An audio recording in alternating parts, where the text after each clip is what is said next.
அமித்ஷாவில் உத்தரப்பிரதேச முதலமைச்சர் யோகி ஆதித்யநாத் பங்கேற்கவிருந்த வாகன பேரணி ரத்து செய்யப்பட்டிருக்கிறது. அதேபோன்று அமித்ஷாவினுடைய பேரணியின் நேரமும் மாற்றப்பட்டிருக்கிறது. கூடுதல் விவரங்களை நம்முடைய செய்தியாளர் நந்தாவிடம் கேட்கலாம். நந்தா, இந்த திடீர் ரத்துக்கு காரணம் என்ன?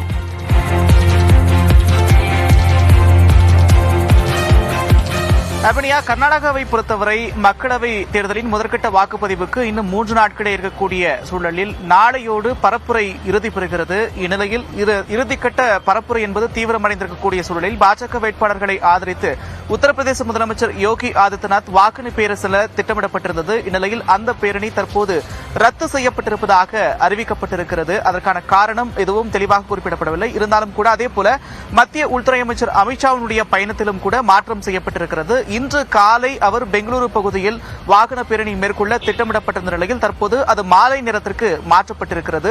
இன்று மாலை 7 மணிக்கு பெங்களூரு விமான நிலையம் வரக்கூடிய மத்திய உள்துறை அமைச்சர் அமித்ஷா பெங்களூரு தெற்கு தொகுதிக்கு உட்பட்ட பகுதியில் வாகன பேரணி சென்று பாஜக வேட்பாளர்களுக்கு ஆதரவாக வாக்கு சேகரிக்க இருக்கிறார். அதேபோல இன்று இரவு அவர் இங்கு பெங்களூரிலிருந்து புறப்பட்டு கொச்சின் செல்ல திட்டமிடப்பட்டிருப்பதாகவும் தகவல் வெளியாக இருக்கிறது. பெங்களூரு தெற்கு தொகுதியை பொறுத்தவரை பாஜக தேசிய இளைஞரணி தலைவர் தேஜஸ்வி சூர்யா தற்போது களத்தில் இருக்கிறார். அவரை ஆதரித்து மத்திய உள்துறை அமைச்சர் அமித்ஷா இன்று வாகன பேரணி மேற்கொள்ள இருக்கிறார். வெயிலின் காரணமாக காலையில் இருந்த அந்த வாகன பேரணி மாலைக்கு மாற்றப்பட்டிருப்பதாகவும் கூறப்படுகிறது. அபினியா, யோகி ஆதித்யநாத்தினுடைய அந்த வருகை ரத்து செய்யப்பட்டிருக்கிறது. இந்த மாற்றத்திற்கான முக்கிய காரணங்களும் சொல்லப்படுகின்றன. விரிவான விவரங்களுக்கு நன்றி நந்தா.